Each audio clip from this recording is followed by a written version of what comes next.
welcome to some For You Fun Facts. I'm Kat. I'm Mike. And yeah, we're doing a fun facts today on some idioms. I am so fun because I'm full of facts, or I'm so full of facts that and it's it's going to be lots of fun. So what are we talking about today? What kind of idioms are we going to be using? They're actually kind of, well, the word would be macabre idioms. Macabre. Which would be like they're a little bit related to injury or death, or they're kind of dark. So it's like horror movie idioms. Sort of. Okay. You could say that. Interesting, because yes, there are some strange idioms in the English language that if you hear them on your own, you might think, why are you talking about that? Yeah. We're talking about losing body parts or dying or things that are just not going well. But of course, since it's an idiom, we're not actually talking about that. We're using it as a way of expressing another idea, often kind of a powerful idea or an emotional idea. And of course, when you talk about dramatic, when you're talking about dramatic things like dying or getting sick or losing parts of your body, that will get people's attention, that will keep them listening to you, and that will help you get your point across quickly and clearly, and that is the point of an idiom. That's true. That's why they're so useful. Yeah, otherwise we'd have to, say big long sentences to express what we mean. Idioms are just a fast way to do that. Short and sweet. So, we've got two because we've got 2 days. So the first day we're going to talk about one that's kind of related to dying. And then the second day is going to be about, like you said, losing a body part. Yeah. So let's go ahead and go to our article and find out what idioms we're talking about today. Reading. Fun facts. English isn't the loveliest language. We throw each other under the bus and bite each other's heads off all the time.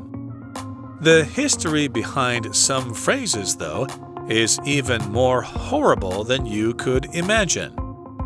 Take deadlines, for example. No one likes them, and the thought of missing one can make you really stressed.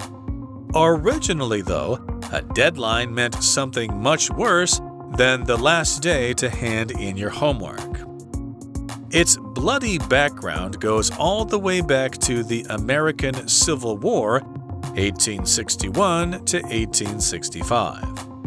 A man named Henry Wirz ran a prisoner of war camp called Camp Sumter. In it was a line that ran along inside the prison walls. This was his dead line. If anyone crossed, touched, or even fell on it, they would be shot immediately. In Wirz's brutal prison, the deadline would often be moved and changed. Sometimes it was even invisible. After the war ended, stories of his cruel practices spread around the U.S., and deadlines gained their current meaning. Okay, our article starts out today by stating kind of an obvious fact.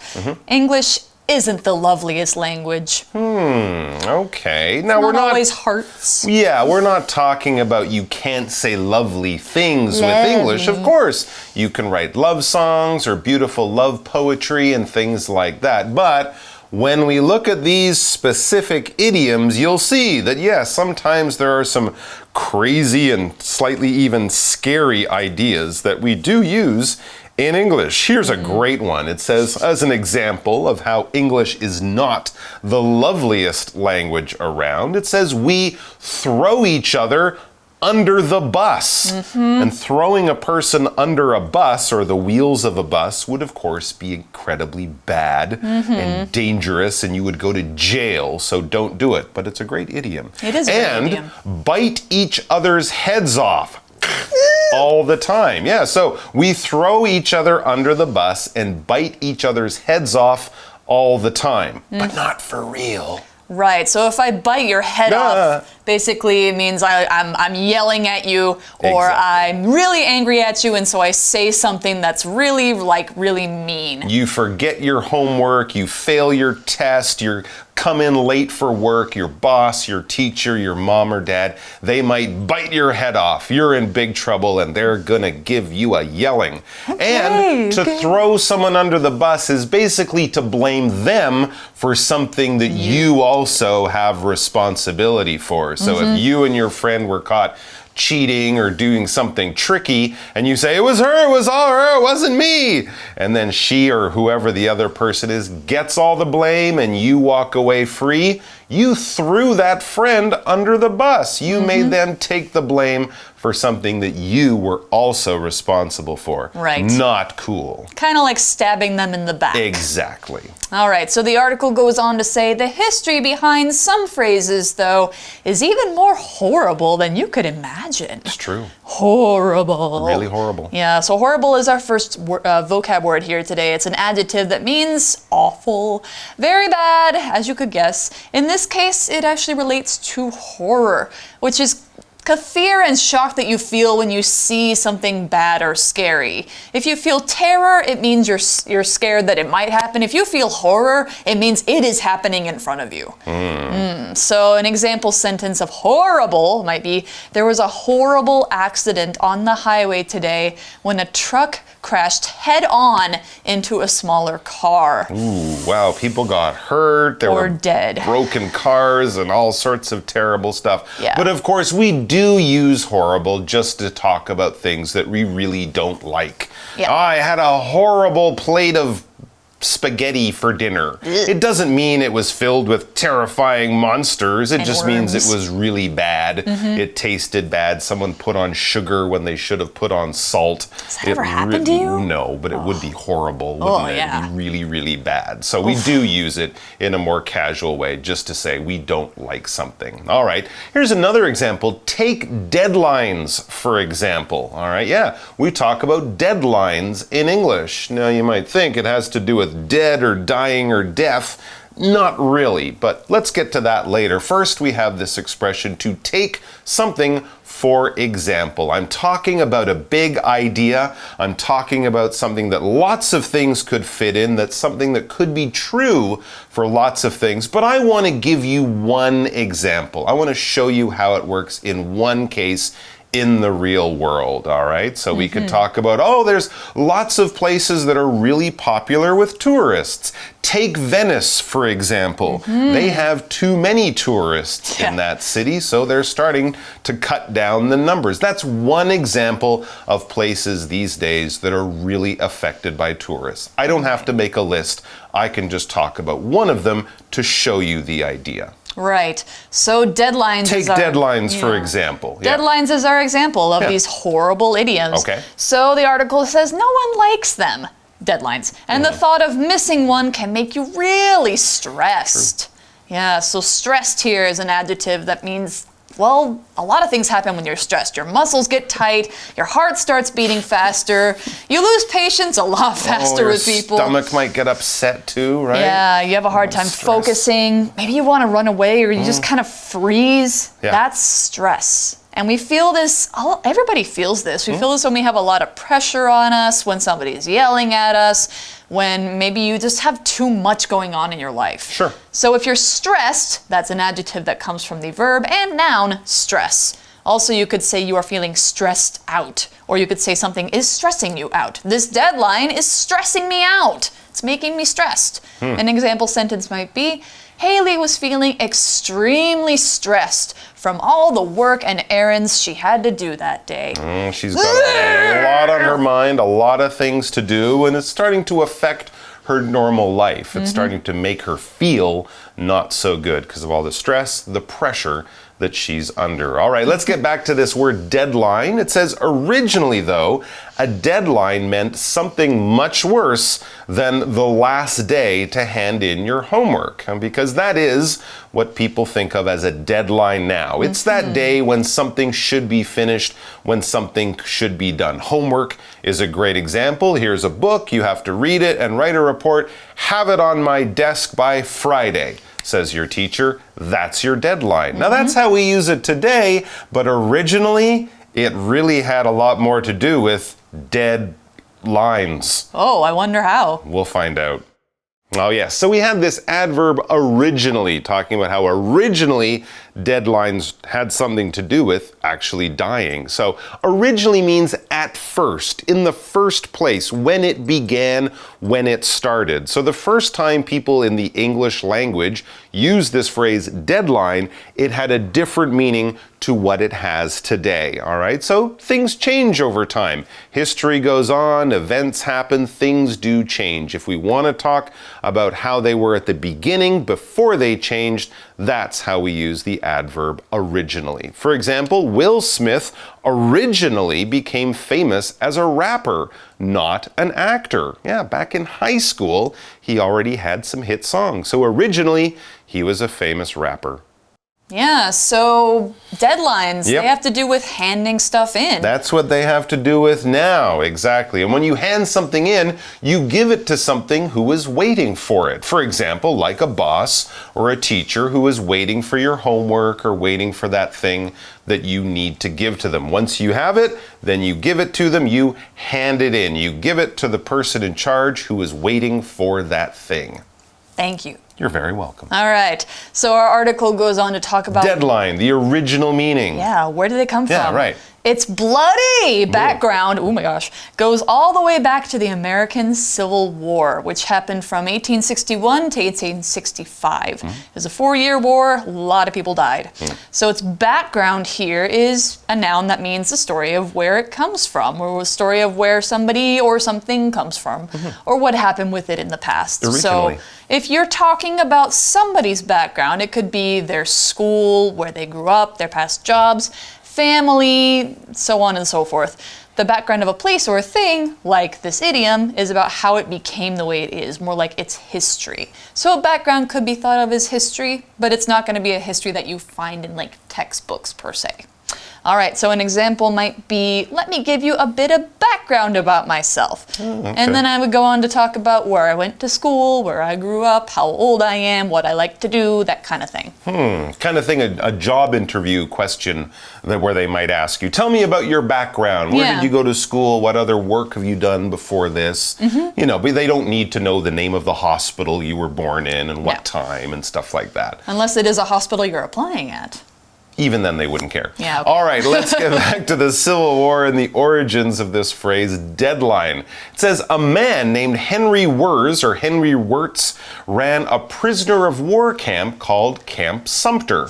All right, so this is part of war. When soldiers give up in battle, they become prisoners of war, or POWs, and the army that catches them has to keep them in a prison so they can't run back to fight again, and those are called prisoner of war camps. And generally they're, of course, not nice places, but most countries these days would have rules about what they could do to the prisoners, but back then they probably didn't, and it was probably not a comfortable place. The prisoners might not have had enough food and all that other stuff. And reading about this, actually, like a lot of people died of really nasty diseases and lack of food, and of course if you tried to run away, you could get shot and killed right away. So again, not a great place to be, a prisoner of war camp. Thank goodness if you're a prisoner of war these days, you're much likely to get better treatment. Depends, but yes. It depends on where you are. But there are more rules now. Yeah, there are. So anyway, the article says, in Camp Sumter was a line that ran along inside the prison walls.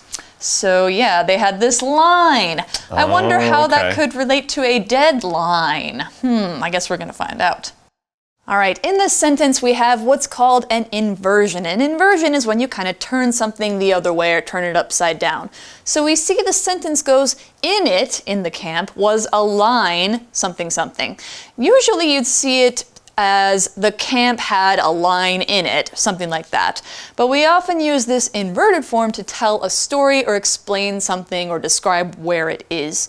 The typical structure of an inverted sentence like this uses there, and subject, and a be verb, an object, and a prepositional phrase, which is in it. But there doesn't have a real meaning, it's a placeholder, so we wouldn't say there is a blah blah blah in it. To get rid of there, you have to change the sentence to prepositional phrase, be verb, and object. So from there was a line in it to In it was a line. It's actually fewer words. You can also do this in other ways. So you can get a subject-verb preposition. A woman lived in a house to in a house lived a woman. Or subject-verb-object preposition. We have a sofa in this corner. In this corner, we have a sofa. The preposition always comes first. It's not really the same as a passive verb. The verb is still an active verb, but the sentence order gets changed around. So we had this horrible line. Right, the deadline. And if the name doesn't give it away, well, we'll describe what the deadline in this prison camp meant. It says this was his deadline. If anyone crossed, touched, or even fell on the line on it, they would be shot immediately. Okay, I've heard of this type of thing. They don't want the prisoners to get near the wall or the fence that they might try to climb or dig under, so they put a line further away. That will stop them from even getting close enough to touch the wall. That deadline, if you take a step over it, there's probably a guard in a tower with a gun, and they'll start shooting. So basically, step over the line, you could end up dead.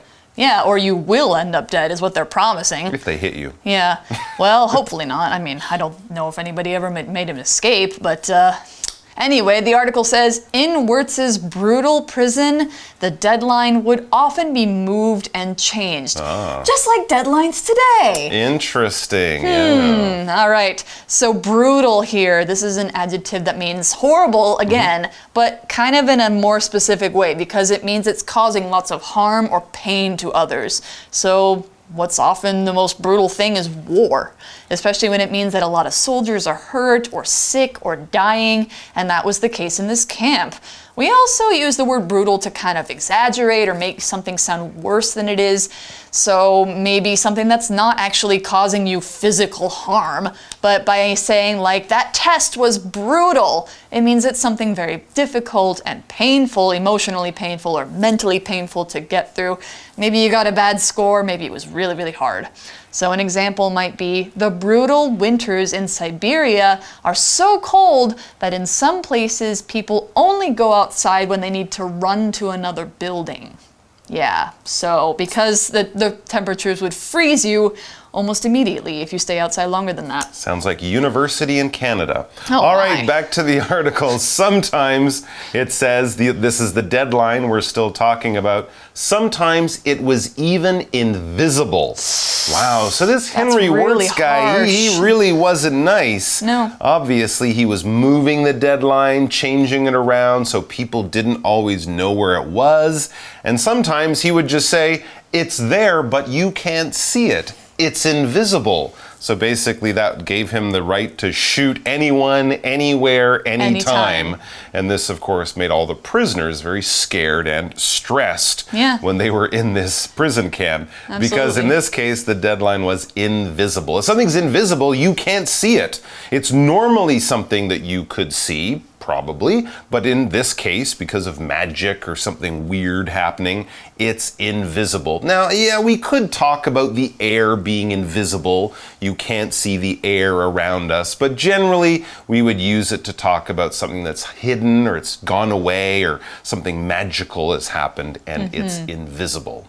Right, so this line is invisible. It means they don't know when they're stepping over it. Right. Yeah, so after the war ended, stories of his cruel practices spread around the US and deadlines gained their current meaning.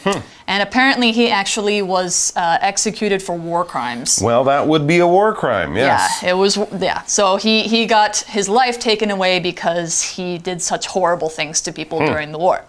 Yeah, but deadlines gained their current meaning, which is to, hand in some papers or something, which is a lot less bad than actually dying.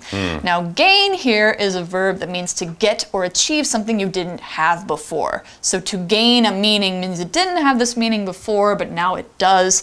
You could also say that gain shows an increase in something. So if you gain strength, it means you become stronger. You gain weight, you become heavier. Now, if you gain on somebody, that means you're catching up to them. So if Mike is running ahead of me and I'm gaining on him, then I'm going to catch him eventually. All right, now an example for gain. I gained a lot of knowledge in my high school classes, and now I'm ready for college. All right, so you worked hard and you learned a lot. You got that added to your brain and your intellect. You gained knowledge. Well done. All right, we have our chat question coming up, so don't go anywhere. There might be a deadline and it might be invisible, so the best thing is just to stay here because it's safe.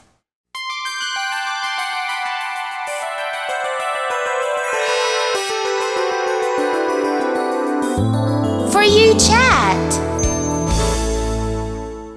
All right, so our For You Chat question today might be a little bit harder for us. It's probably easier for you guys because you know Chinese as your first language. Do you know the origins of any Chinese sayings? Well, to be honest, I don't know I probably know more than I remember. So I'll say I don't remember a lot right now, but there is one. And I will put this at the top of my list. Okay. Because A, I use it.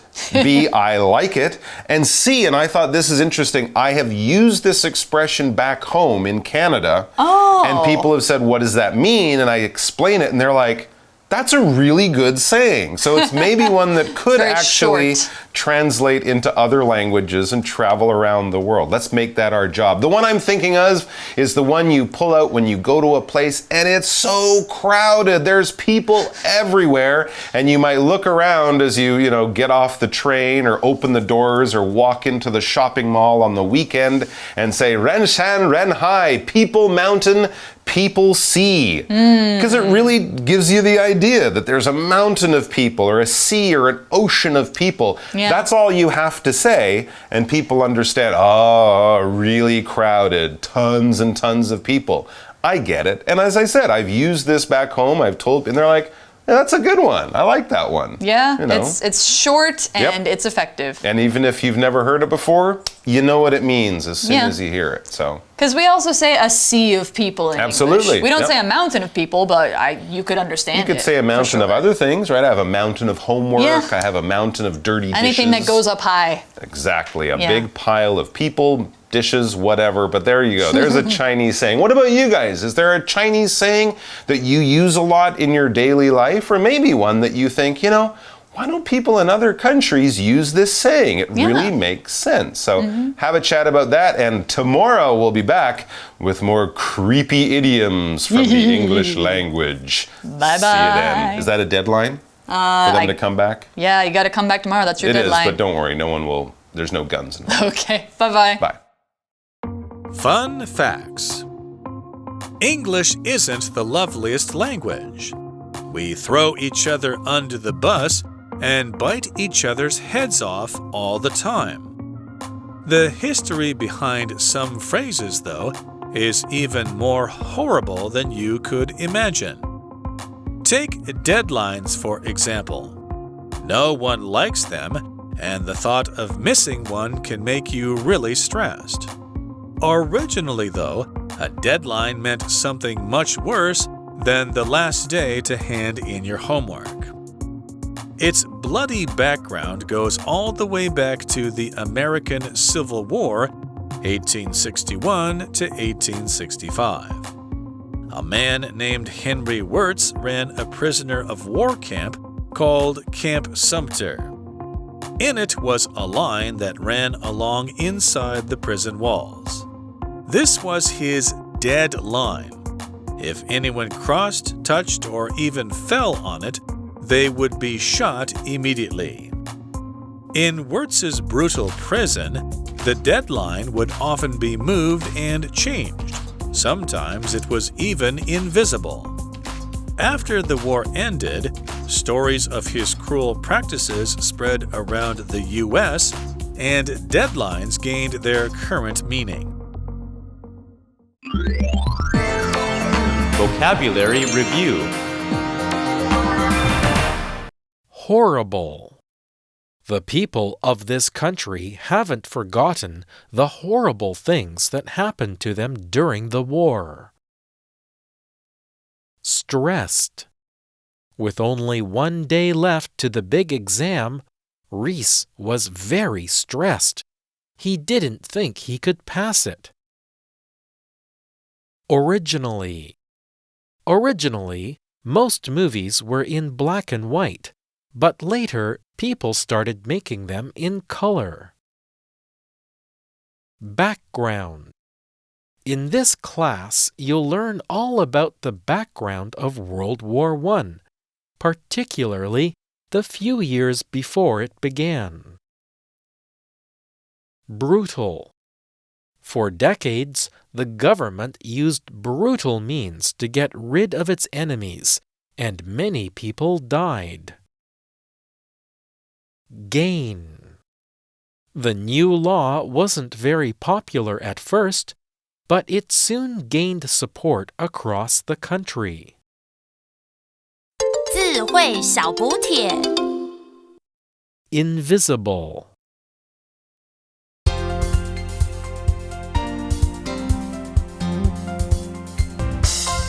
以上节目是由活用空中美语制作，活用空中美语杂志，请洽询全国各大书店。